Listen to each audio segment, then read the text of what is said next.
cup at a time. Yeah, this is tea time. Yeah, making a difference.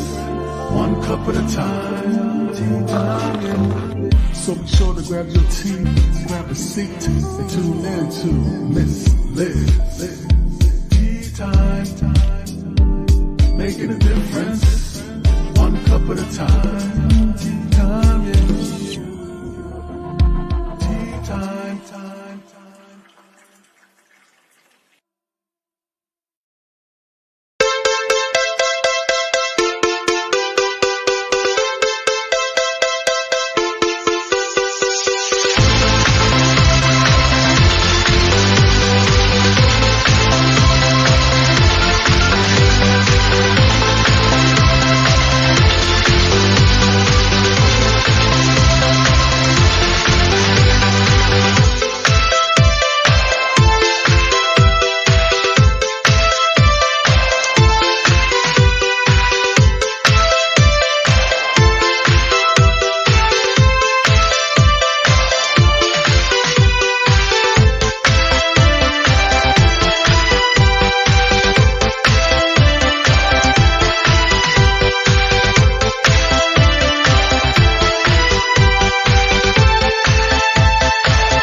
Well, welcome, and good evening. It is the final tea time of this Thursday, and I am joined with Ryan Joseph Kopyar. So he's going to be talking about pain to purpose. So we're going to really enjoy a really good, strong cup of tea to finish off tonight's Thursday.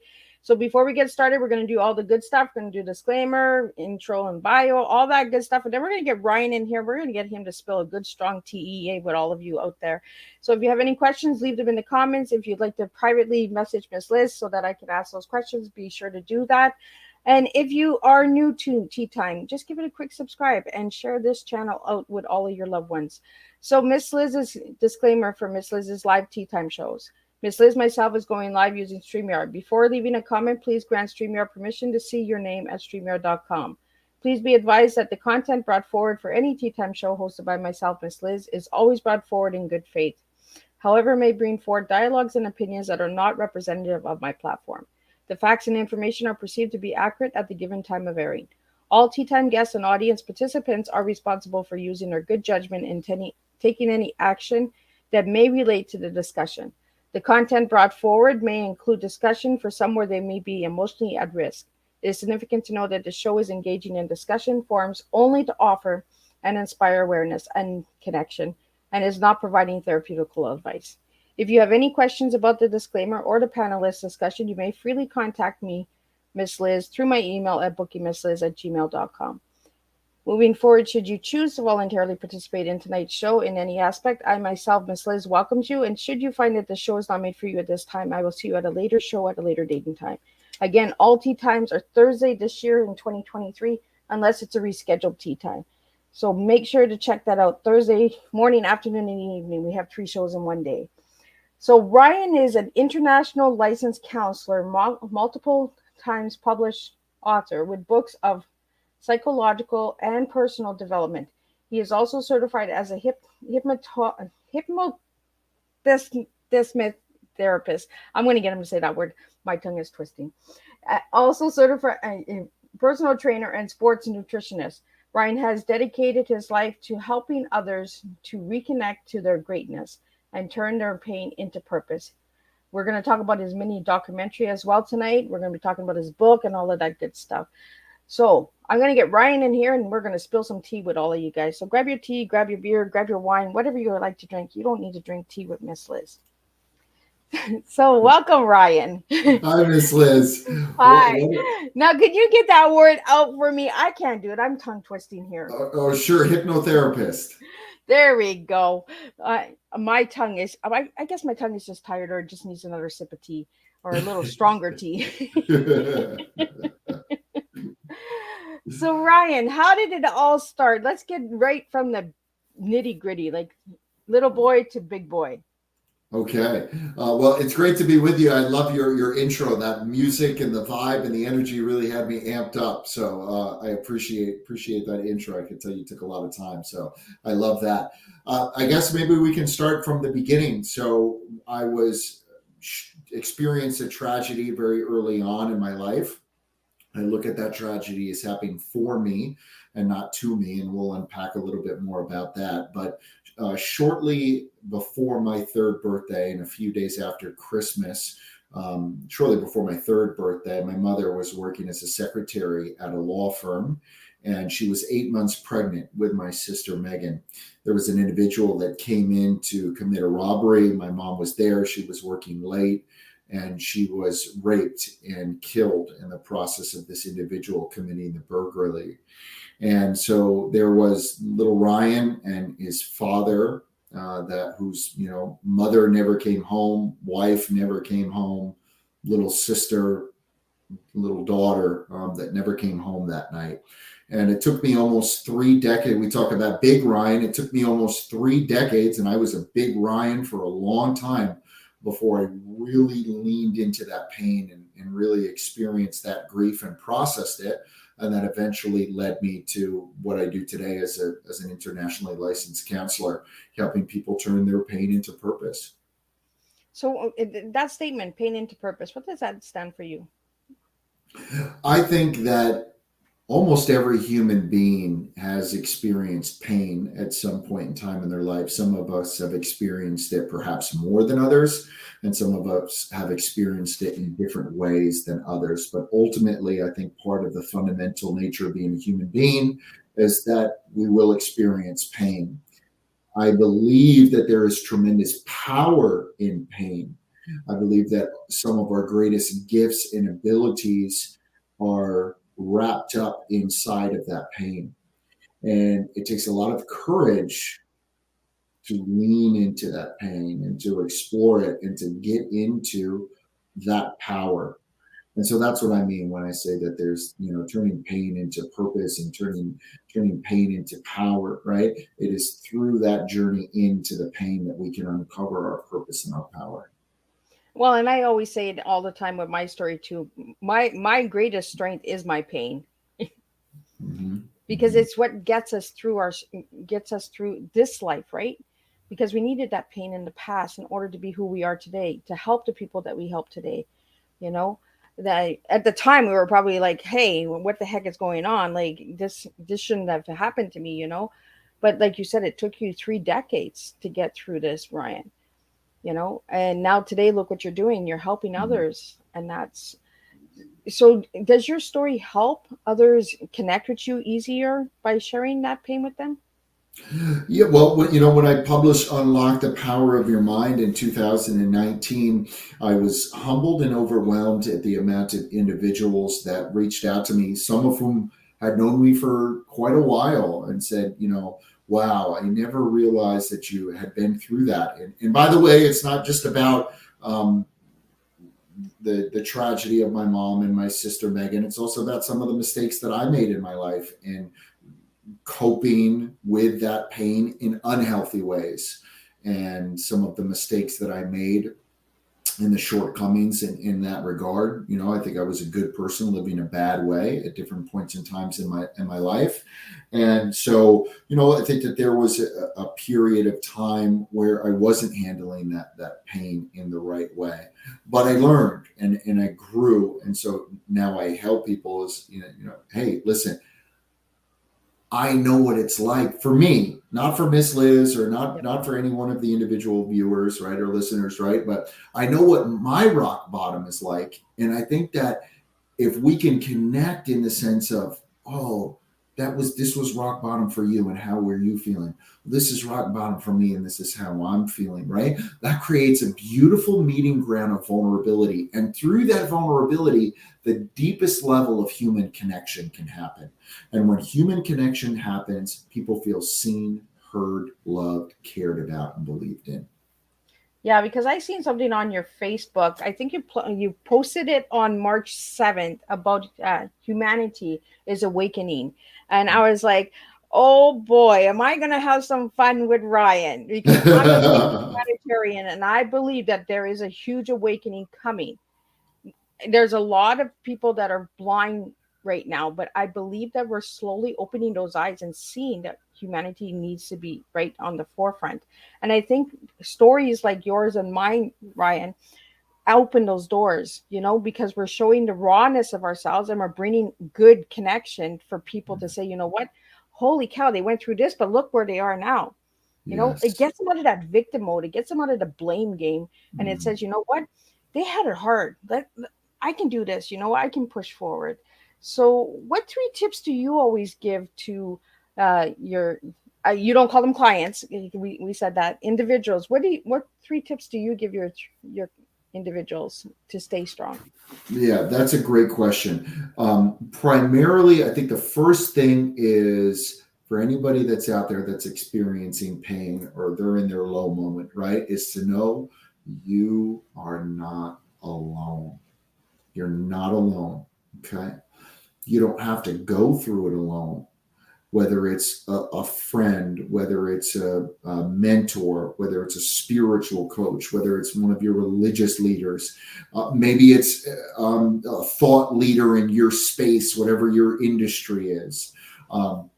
Whether it's a counselor, whether it's a psychiatrist, whether it's a different medical professional, acupuncturist, whoever it may be, right? It's okay to reach out for help. It's okay to say, I can't do this and I need somebody, I can't do it right now, right? Or maybe I need more tools to help me get through it right now. It's okay to reach out for somebody for help, right? So, number one is, you're not alone. Number two, it's okay to reach out for help. And then the last thing that I say to people is that healing is not a linear process. And I think healing is an ongoing process. I hope I'm never done healing. Me too, because when I hear I'm healed, I'm like, I'm running. Because Yeah. I believe healing is a life job. Like, we have gone through hard things. You have gone through hard things. You can't expect 30 days of a center and you're all healed. That's just a little touch of it. That's just a little piece that puts that masterpiece back together. So when I hear I'm healed, I'm like, oh, I'm not sure about this. I gotta go. Yeah. Yeah. So beautifully said. Absolutely. So when you wrote your book, Ryan, what was the hardest process of writing your book? I think the context in which I was writing it. So I share, in 2018, I kind of had the triple whammy of, I will say, my second lowest of low, right? So I had a marriage that was basically called off at the last minute, the day of the rehearsal dinner. Lost my job. I left my job prior to going to get married, and then shortly thereafter started a new job when I was supposed to be coming back from my honeymoon. Had started the new job, the honeymoon, which I never went on, obviously, and then started a new job. So then lost that job subsequently, right? So you're talking about there's a huge kind of curveball in relation to my professional career. Then I was involved in a serious car accident, hit from behind while I'm stopped at a red light, SUV going about 30 to 40 miles an hour. I'm all banged up. PTSD from the car accident, which I would later come to understand was exacerbated by the trauma that I experienced earlier on in my life. Shoulders all banged up, a whole bunch of herniated discs up and down my spine. And so that's where I was when I was writing the book. I was at on the other side of all of that. So I'm living in my friend's basement because I don't have any place to live now that I'm I was living with my fiance at the time, right? So I'm homeless. I couldn't afford a car loan because my credit was not very good. So I had to figure out how to get a car, right? So just kind of in the midst of getting that all handled, right? And I'm still kind of in like so I started this new job, but it wasn't what I thought it was going to be, and I think I'm probably this is probably going to get let go, right? So it was just like the context of all of that. And here I am, I've got this book, and I felt it in my heart, Miss Liz. I was like, this happened for me, not to me. and I've got to get this message out with the world, because it's going to help me to feel like this happened for me when I can share it with other people and connect with other people and inspire other people. It's almost like you had to be at the lowest to get the magic and the Mhm. power out into the book, right? Sometimes we look at things and we're like, well, why me? And then you look back and you see like the book, after the book is written, you're like, oh, okay, now I get it. I needed to be that low in order to get that power out, to get that message out.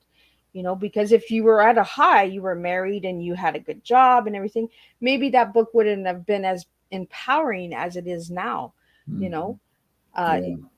we always look at things, as a, oh my goodness, it came to me. And I love that you say that, that it, not to me, it came to Mhm. you, but not to you, Yeah. For me, because not to me. yeah, I really like that statement, Ryan, because it's a really empowering statement of, as a trauma survivor and as somebody who has gone through so much pain and suffering, you still have that positive outlook in life.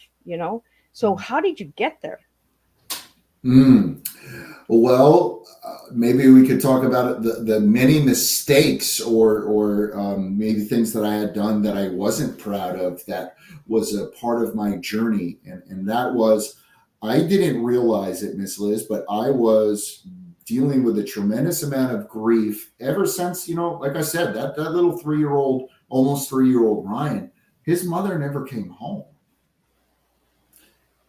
No 3-year old has a conscious understanding of that, right? Of, Yeah. my mom was killed, right? I'm sure I must have been rubbing on my mom's belly and, oh, are you so excited you're going to be a big brother, right? So all of that, though, was experienced in the subconscious mind. And so all of that was there with me for all of this time. And I didn't realize it. And I didn't realize that with the drugs and the alcohol and the partying and all of that, is that I was suppressing that pain down. Here I was on the outside. I had all of these accomplishments, right? I was making 6 figures. I was I was second in line to be nominated VP of one of the largest fitness clubs, the largest fitness club in the United States at the time, right? And so, like, from the outside, everything was going great, but on the inside, I was falling apart, and I didn't even really realize it. I didn't realize, what I Yeah. was doing. So that eventually led me to getting arrested. I was arrested by the DEA and spent a night in jail. And I think that night in jail was, there was a part of me that died, and there was another part of me that was reborn. And I think that I think that was the catalyst. That was kind of the initial part of the rebirth, where I was able to figure out, okay, what is it that you want to be, man? Who is it that you want to be? Are you proud of this version of you? Are you making your mom proud of you? Are you making your sister proud of you? And so I was forced to confront those questions and really take a hard look in the mirror and ask myself, is this the person that I wanted to be? And if the answer to that question was no, then I needed, which it was, then I needed to go back and take a look and say, okay, what needs to shift in your mentality as it relates to this pain, as it relates to this trauma? So, Ryan, we have a question here. We have a gentleman here. He's 46 years old, and he wants to know, as a young boy, was it hard to talk about your grief? That is a great question. I will say this, and because I was so young when this happened, I don't think that I have a conscious memory enough to be able to tell you, where I was at mentally and emotionally as a very young boy. But I will say this. I got my butt kicked playing hockey in Canada, and my dad said, "Did you like that, son?" And I said, "No." And he goes, "Well, you're coming to the gym with me, right?" And so my dad and I worked out together. First, we started out in the basement, and then we went to the gym. And I love that time so much. And I remember exactly where I was at American Family Fitness Center in Vestal, New York. And I remember working out with my dad, and he was darn near in tears. I could just tell it took so much. And Miss Liz, I can take myself back there in my mind immediately. And my dad said, son, if you ever have any questions about your mom, or you ever want to, talk about her or whatever, you just let me know. And I remember I felt his pain as he was saying that to me. And I remember saying, okay, Dad, okay, yeah, but I didn't. So I guess to answer that gentleman's question, it was very difficult, and no, I didn't feel comfortable, or maybe have the tools to process that. And that wasn't on my dad. I don't say that to blaming my father. He was doing the best that he could, and I was doing the best that I could at the time, right? And I don't know if either of us were maybe at a point where we were ready to process that. And that, again, that's why I say grief and healing is not a linear process. Yep. And nobody else's timetable, nobody else gets to put their timetable on us, right? It's an individual journey. We get to walk in our own pace. Now, do you feel that by your dad making that statement to you, Ryan, was that maybe his way of saying, let's talk about your mom? I miss your mom. Maybe it was his way of saying, hey, we can talk about her, Yeah, that's a great question. I think that was his way of loving me and supporting me in the very best way that he could. I will say this, and I say this with no judgment and nothing but love to my father and my stepmom. There was not a single picture of my mother growing up in my house. None. It was as if, at least in that respect, pictures and different things of that nature. They would always, encourage me to spend time with my mom's family and my aunt, my grandma and grandpa, right? So, but as it relates to different things around the house, there was nothing.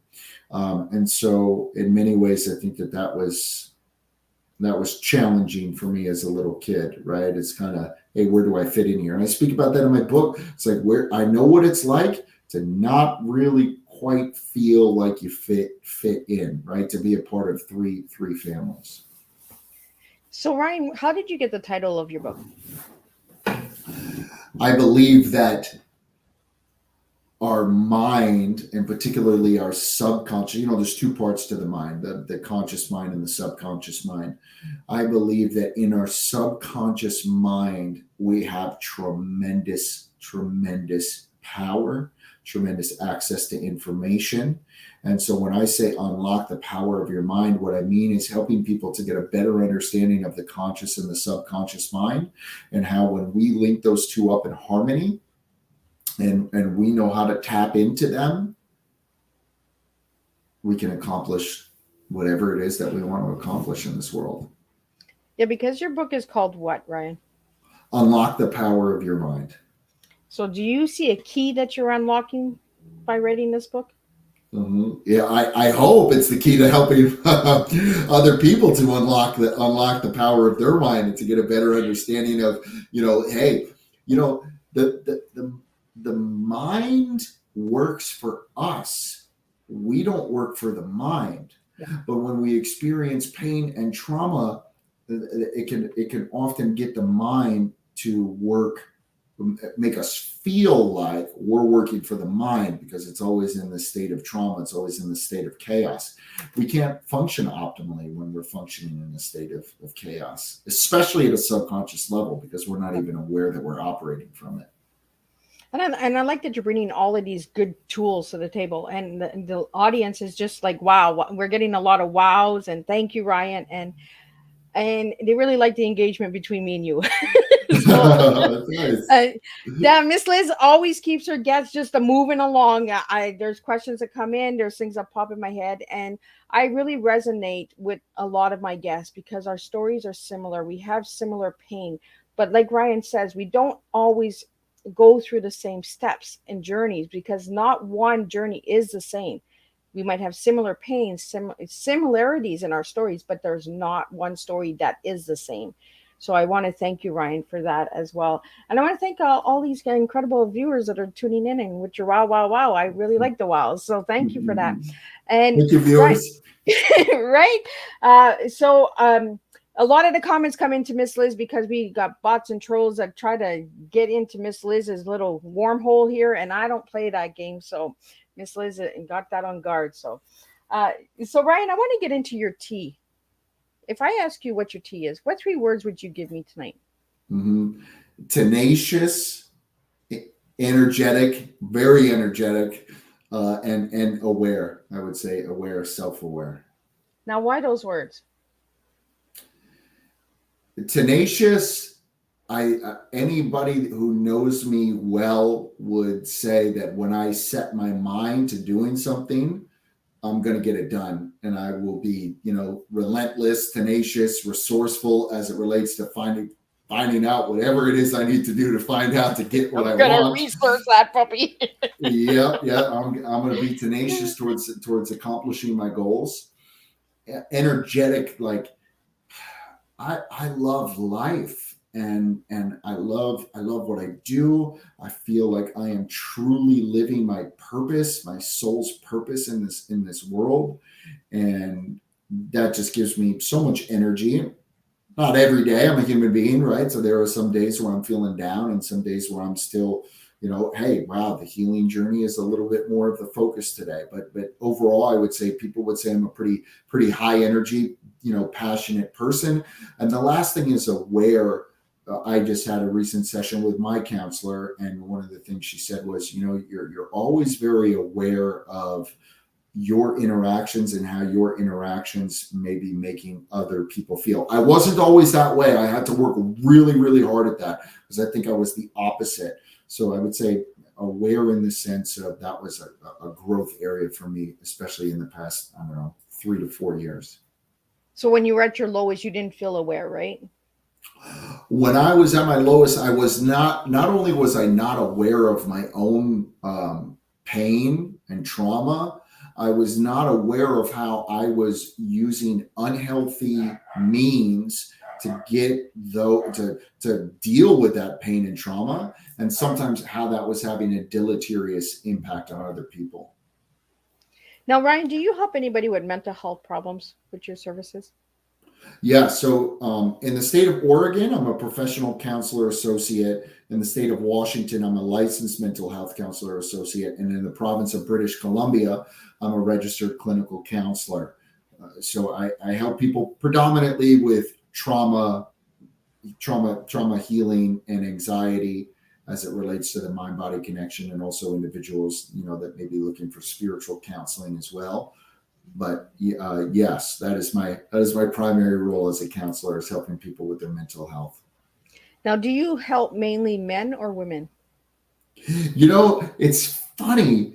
I find that men often reach out to me more, but I do work with men and women. But I would say it's probably skewed 70-30 men. Well, that's pretty interesting. Yeah. I'm also in a field that's predominantly, female. It's predominantly female. Most counselors and therapists are female. So, for men in the counseling field, some men prefer to work with other men. So I guess since there's less men to choose from, that may be part of the reason why more reach out to me. Or they connect with me. I don't know, one of the two. So Ryan, the word that I had trouble with when we first started, when did you get into hypnotist? Yes. Hypnotherapy.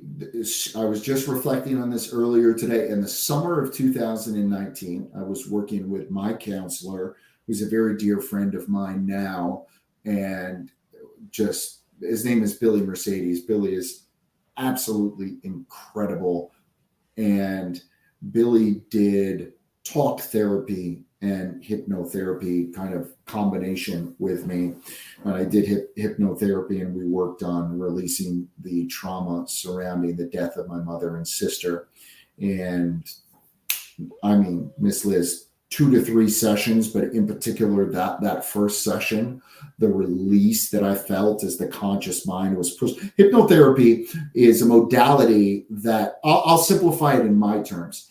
Hypnotherapy is a modality that you can utilize in healing, which pushes the conscious mind out of the way so that we can get into the subconscious mind or the emotional mind, which is where that pain and trauma, I believe, where that pain and trauma gets stored. And if where that pain and trauma gets stored is also dictating 95% of our life's decisions and choices and behaviors, it's probably a pretty important area that we want to get into to get some healing facilitated in. So that was my first experience with hypnotherapy as a receiver of it. And how do you see that working in the medical field for mental health? It is a modality that can be utilized to help people get into that subconscious mind, to get in to access that trauma. Because when we experience pain and we experience trauma, there's protection mechanisms that go up, right? Fight, flight, or freeze. So that we may fight it sometimes literally, but oftentimes in talk therapy, an individual may just kind of push back a little bit against the counselor. And so we can't really get into that pain and trauma. The other thing would be flight, right? Just kind of run away. So maybe you do a couple sessions with a therapist or a counselor, or even if it's a friend who tries to speak with you about the pain and trauma, right? And then it's just kind of like, nope, I'm out of here. By the way, people will also often notice this in their intimate relationships as well. They start to feel connected to somebody, start to feel close to somebody. Whoa, pain and trauma gets triggered. I'm out. That's the flight, right? Or just freeze. So, it's this kind of person becomes disassociated and they just check out. So hypnotherapy is a way to kind of get in there to kind of preemptively get that potentiality of a fight, flight, or freeze response out of the way so we can get into the subconscious mind and release that, pain and trauma. So we have a question here. Do you do relationship coaching? I do some couples work, but more of my work is working with individuals one-on-one. But I take a unique approach as it relates to couples counseling in the sense of, okay, we're often triggered, right? When we have things that go like this, that's where often in relationships the disconnect happens, right? Well, that's because chances are we were feeling triggered and we weren't really hearing our partner for what they were trying to say. And if we weren't hearing them, then it becomes difficult for us to, it causes this, right? Where neither person feels seen or heard. And in my experience, and I don't claim to be an expert as it relates to relationships or couples, but that seems to be the biggest disconnect in relationships, right? Is there's this because neither person is feeling seen and heard. So we have another question for you. Ryan is a personal trainer. So how long have you been doing that, Ryan? 2013. So about a decade now. And one of the projects that I'm working on, which I'm shooting for starting in 2024, which is going to be another modality that will be utilized in helping people with releasing their pain and trauma, is by implementing and integrating exercise and talk therapy together. Anybody that's had a really, really killer workout or killer hike or killer yoga class or whatever the case may be, right?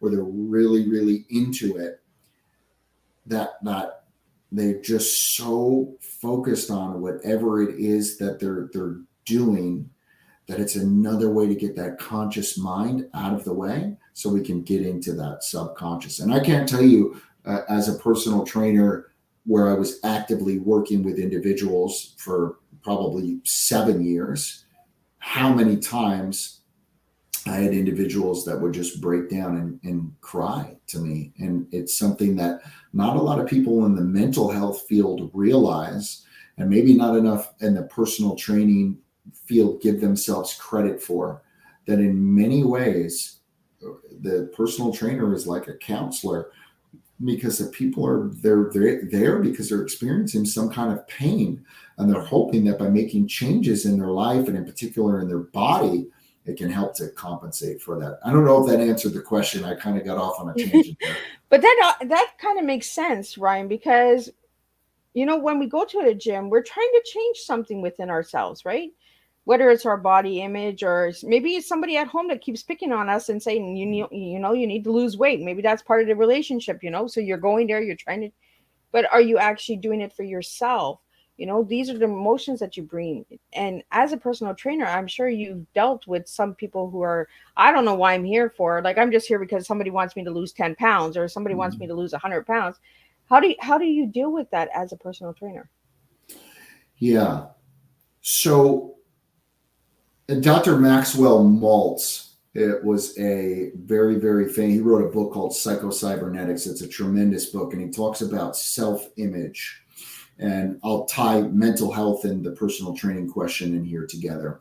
So Dr. Maltz opines that there is two images that people have of themselves. One is an internal self-image, right? And the other is the image as it relates to the outside world. So he was a plastic surgeon. He would make different changes to people's physical appearance. And he would notice some people afterwards, they were so happy, they were so jovial. It was like, oh my God, I feel like this new person. And then he shares about an experience where he put a mirror in front of a woman and she said, I don't see any difference. Wow. And she was upset with him. What did I pay you for? I don't see any difference here. And after his initial kind of feeling triggered, right, he said, wait a second, what's going on here? So he showed her a picture of herself, right? And he said, hey, look, this is where you were prior to coming to see me, and this is where you are now. And she said to him, but I don't feel any different. And so that's the subconscious mind, right? That's where that true self-image lies, right? And so as it relates to personal training, people would come, and even if they change their external self-image, right, through working out, and maybe it was a guy looking to put on some lean muscle, or a guy looking to lose some body fat, whatever the goal was, right? They may change their external self-image. But if they change their internal self-image, those are the individuals that got results and kept the results. Hopefully that answers your question. Well, thank you so much, Ryan, for that, and thank you for the questions that are coming in, because without the awareness, without this open conversation and discussion, we can't help other people, and we're just giving tools and tips, but the work has to be done from within yourself. It's like Ryan said, there's no limit for anybody. Like, all of our stories are different. All of our healing is different. There's no time limit. So if somebody's putting a time limit on your healing, get rid of that person right away. Like, that's number one. Get rid of that person, because I feel, as somebody who lives with grief, Ryan, myself, and you living with grief, if somebody would say, okay, stop grieving that person, I'd be like, how dare you? Like, how dare you put that on me? Put that bearer on me? I would never ask that of you. Why are you asking that of me? And usually people want us to get over our grief really fast because it makes them uncomfortable, because they have already overcome, they've gotten to the next step. They haven't completely healed, because there's no complete healing. When Right. you live with trauma, it's a life job until the day you die, that you're dealing with, healing and that. So, Ryan, we have a question here. You have multiple books. So how many books do you have out there?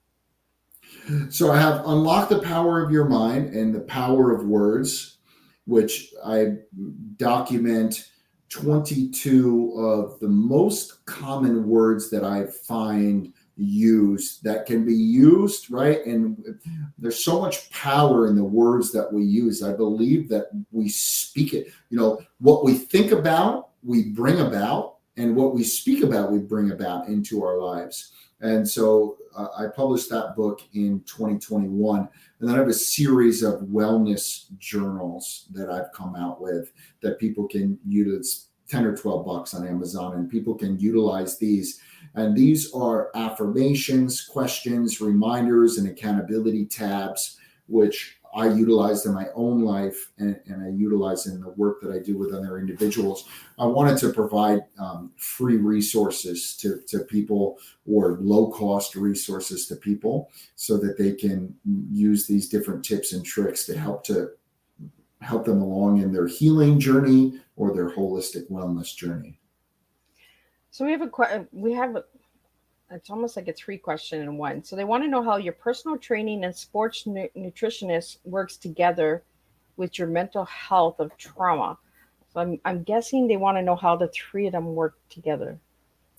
Great question. The mind and the body are intimately connected. When we experience depression, neuroscientists have been able to see an increase in cytokines. I will use a little bit of scientific lingo, and then I'll simplify it, right? So it's interleukin 6 is a cytokine. And so that's one of the things that the neuroscientists have noticed, is that there's an increase of for individuals that have depression.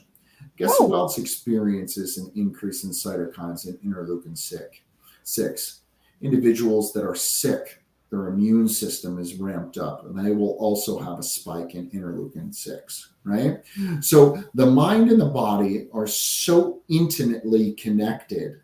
And I realized this, going back to Maxwell Maltz, I realized this because there would be individuals that I would help, and they would lose. I mean, one woman lost 50 pounds, 3 to 4 months. I mean, it was just absolutely incredible. And a couple of years later, I say this with no judgment, only compassion. A couple of years later, she was right back to where she had been before, when she first joined up to the gym.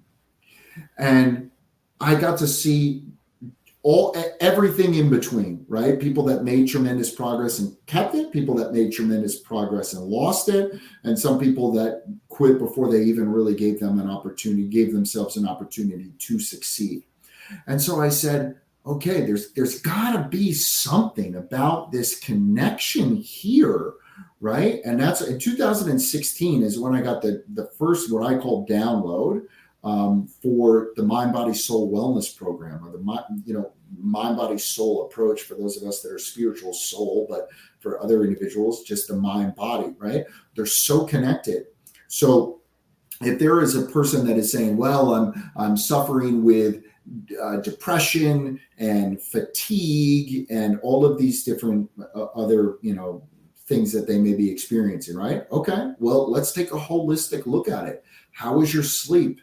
What's your eating like? Do you have any food allergies? I'm not a medical doctor. This is not medical advice, but these are some things to discuss with your doctor to take a look at, right? And really, I work collaboratively with other healthcare providers so that we can get into this, because why take a pill for depression if it's because your vitamin D level is low, because we're in the Pacific Northwest and we don't get any sunshine for a large portion of the year, right? Now you're taking a medication with potential side, and I'm not against medication, but now you're taking medication with a potential side effect, right, for depression because you feel tired, when really it was because you had low vitamin D level. There may be other things that we can work on as it relates to the feelings of depression, but maybe one of the primary drivers was you had low vitamin D levels. Well, these are all things that we want to take into account if we're talking about looking at, facilitating ultimate healing. So that's a long answer to a short question. Well, and I am against medication, because I was just put on medication after medication, and instead of removing me from one medication, they just increased another one. And at the point where I was no longer remembering my kids' names, I wasn't remembering myself. I was sleeping 24/7. I wake up enough just to have a glass of water and back asleep again. And I was like, this has got to stop. Like, what am I doing here?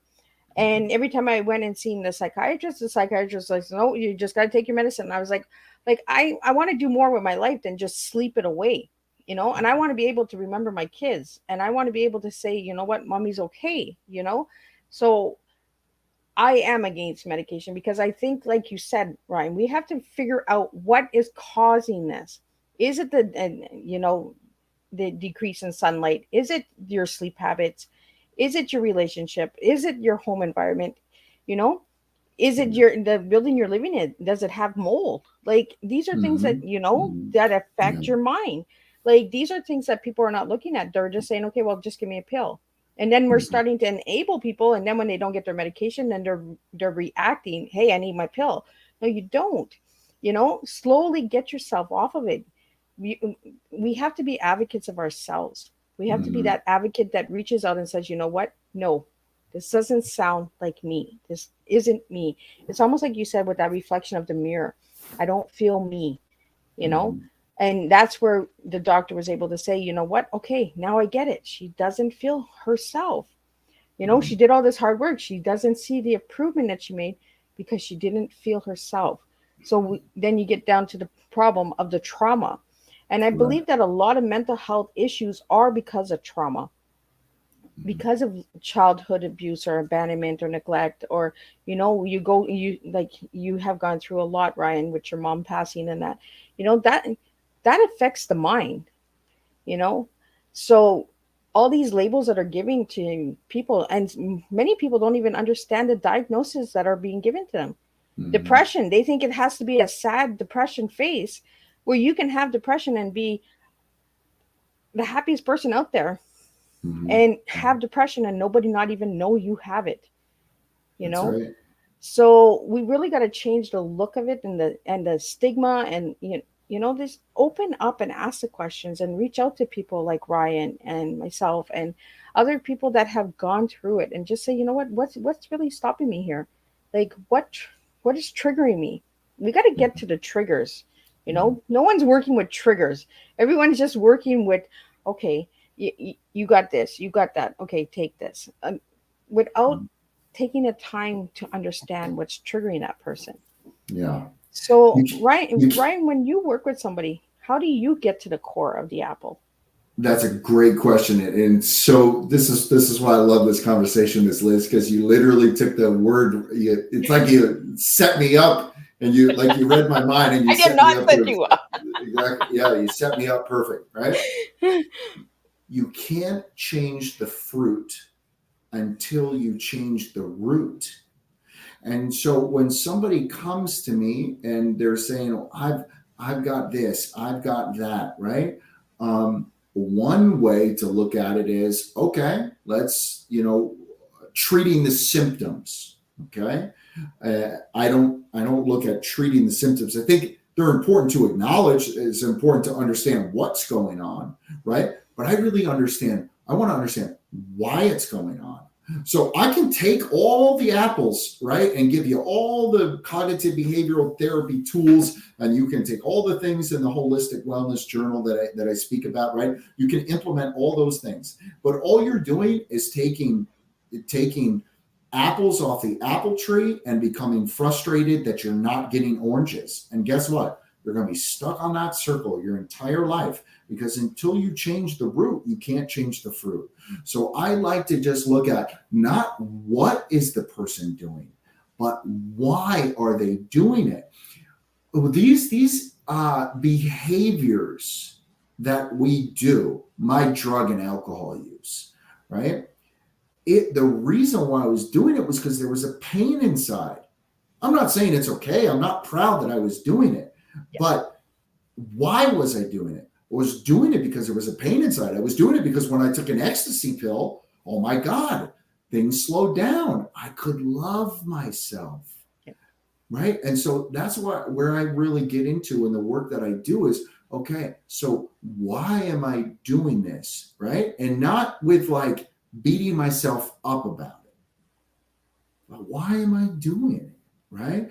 And then loving myself and saying, it's okay.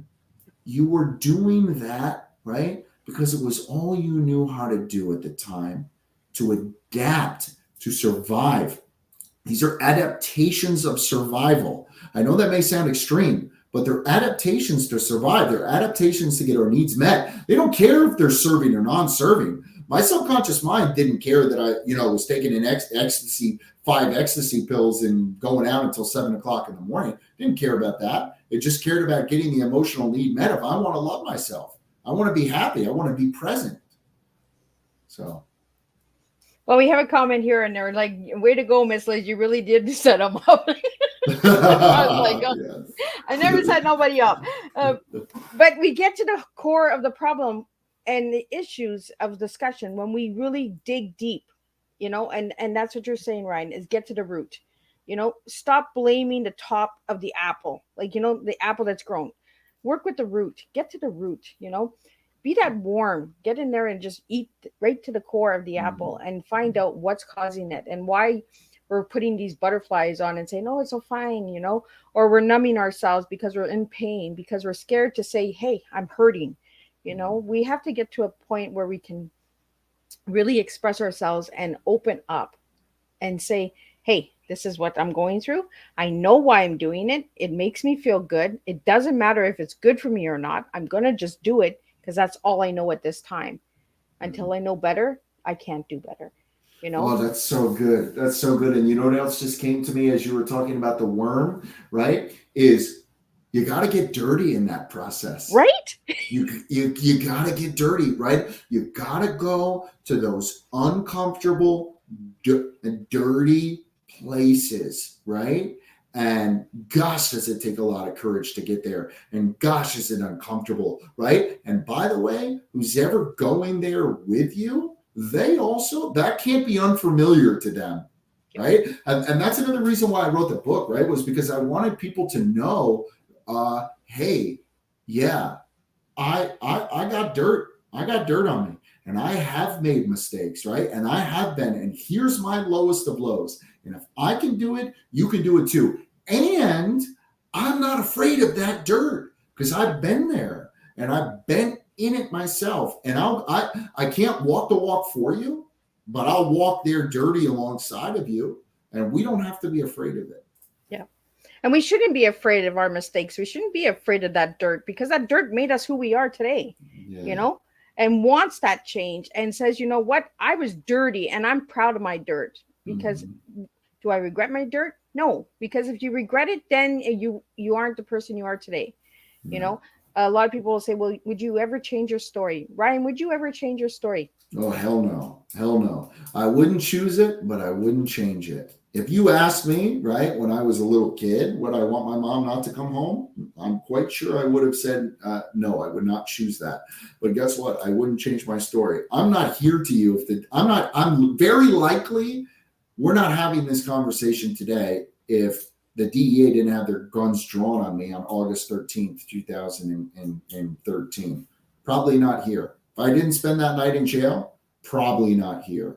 If I didn't have that triple whammy of that car accident, probably not here. Because if I didn't have the car accident, I never would have met with Billy for my clinical mental health counseling to get me over the PTSD from the car accident, right? So would Yep. I choose it? No. Would I change it? Definitely not. And I think that's a really strong statement when we both can say we would not change it, because we really have to be proud of our dirt. We really got to get dirty sometimes. And like you said, Ryan, walk beside you because we have walked the dirt. We haven't walked your dirt, but we have walked the dirt. And I Yeah. think that's where stories really empower other people and change lives because we show the real rawness and the dirt. And we're saying, "Hey, I got dirty once upon a time. If you want to get dirty, I can walk with you. You Yeah. don't got to be all squeaky clean for me." So I Right. think that's what really empowers people with these books that you're writing, Ryan, and the lives that you're changing as well. And you are called the life changer. So you are changing lives, correct? Yeah. So as we kind of start to wrap up here in our last couple minutes, I would say that I have added one word to that, and that is facilitator. The life change facilitator, right? Because nobody changes our life other than Yep. ourselves. So yeah, life change facilitator. I got to update my Gmail address to say Ryan, the life change I'm gonna give you facilitator. some homework there. You're leaving here with homework. Yeah. So we're getting close to the hour, and I know you have an individual that you have to meet with. So we're gonna wrap it up. We're gonna get to the last couple of questions here. So I ask all my guests what their favorite color is and the one word that describes them as an individual. And you gave me the word passionate. Why that word, Ryan? I am passionate about helping people. I am passionate about helping people to feel loved, seen, heard, cared about, believed in. I just, that is just how I'm hardwired, is to be passionate. So yeah, I would say that's the word that describes me. And your favorite color that you gave me was baby blue. Why baby blue?